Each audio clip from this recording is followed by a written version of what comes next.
అటు తెలంగాణలో కేసీఆర్, ఇటు ఏపీలో జగన్ అధికార శాశ్వతం అన్నట్లు వ్యవహరించారు.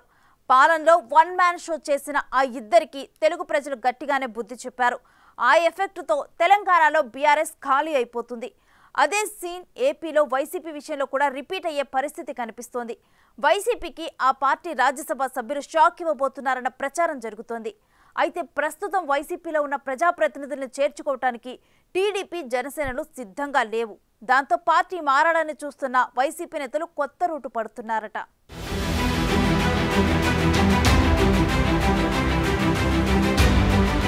వైసీపీకి త్వరలో ఆ పార్టీ రాజ్యసభ ఎంపీలు జలకివ్వడం ఖాయమన్న ప్రచారం జరుగుతుంది. రానున్న రోజుల్లో జగన్కు భారీ షాక్ తప్పదని అంటున్నారు. వైసీపీకి రాజ్యసభలో 11 మంది, లోక్సభలో 4 ఎంపీలున్నారు. వారిలో మెజారిటీ రాజ్యసభ సభ్యులు పార్టీ మారేందుకు సిద్ధమవుతున్నారని తెలుస్తోంది.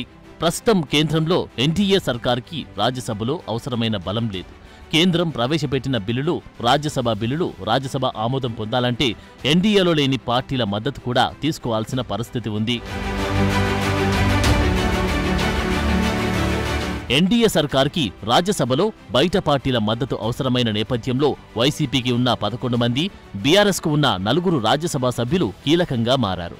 ఎన్డీఏ కూటమిలో లేకపోయినా బీఆర్ఎస్, వైసీపీలు తాము అధికారంలో ఉన్నప్పుడు అంశాల వారి మద్దతంటూ మోడీ సర్కారుకు అన్ని విధాలా సహకరించాయి. అయితే ఈసారి అలా బయట నుంచి మద్దతు తీసుకోవడం కంటే ఎంపీలను పార్టీలో చేర్చుకోవడమే మేలని బీజేపీ పెద్దలు భావిస్తున్నారంట. ఏపీలో టీడీపీ, జనసేనలకు వైసీపీ వాసన అంటేనే గిట్టదు. ఇప్పుడా 2 పార్టీలు ఎన్డీఏ ప్రభుత్వంలో కీలకంగా ఉన్నాయి. ఇలాంటి పరిస్థితుల్లో వైసీపీ రాజ్యసభ ఎంపీల మద్దతు తీసుకుంటే కూటమిలో బీజేపీ పరిస్థితి డెలికేట్గా మారుతుంది. అందుకే బయట నుంచి మద్దతు కంటే వైసీపీ ఎంపీల్ని కలిపేసుకోవడమే బెటర్ అని బీజేపీ బాస్లు భావిస్తున్నారంట. గతంలో టీడీపీ రాజ్యసభ పక్షాన్ని విలీనం చేసుకున్నట్లు వైసీపీని మెర్జ్ చేసుకోవాలని చూస్తున్నారంట. అదే సమయంలో జగన్ తీరుతో తీవ్ర అసంతృప్తి, అసహనంతో ఉన్న పలువురు వైసీపీ ఎంపీలు బీజేపీతో టచ్లోకి వెళ్లారంటున్నారు. పరాజయం పాలైన వైసీపీ అధినేత జగన్ స్టైల్ మారడం లేదన్న అసంతృప్తి ఎంపీల్లో కనిపిస్తుందంటున్నారు. వైసీపీ అధికారంలో ఉన్నప్పుడు తాడేపల్లి ప్యాలెస్లోకి 4-5 డైరెక్ట్ ఎంట్రీ ఉండేది. సజ్జల, వైవి సుబ్బారెడ్డి, పెద్దిరెడ్డి, విజయసాయి వంటి వారు మాత్రమే డైరెక్ట్గా జగన్తో మాట్లాడగలిగే వారంటారు. ఇక మిగిలిన మంత్రులు, ఎమ్మెల్యేలు, ఎంపీలు జగన్ని కలవాలంటే అపాయింట్మెంట్ కోసం పడిగాపులు పడాల్సి వచ్చేది. ఇప్పుడు ఓడిపోయాక కూడా జగన్ అదే వైఖరి ప్రదర్శిస్తూ ఉండడం రాజ్యసభ ఎంపీలకు మింగుడు పడడం లేదంట. 45 రోజుల వ్యవధిలో జగన్ 4వ బెంగళూరు ప్యాలెస్కు వెళ్లిపోయారు.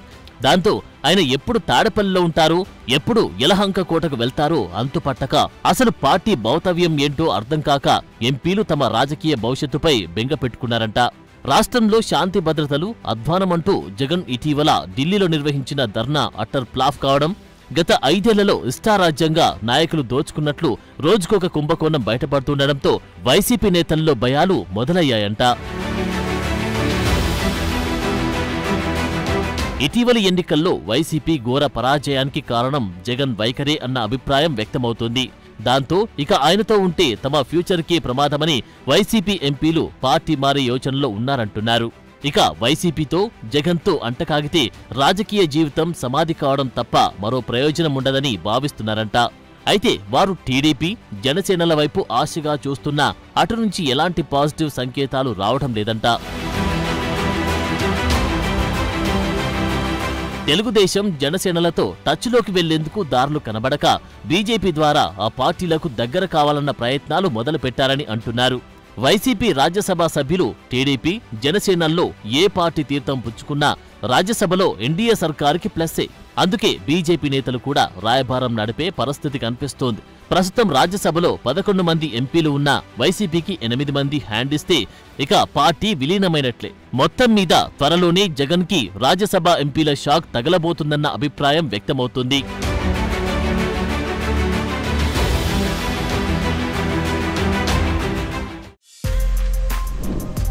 For more videos like this, subscribe Big TV channel.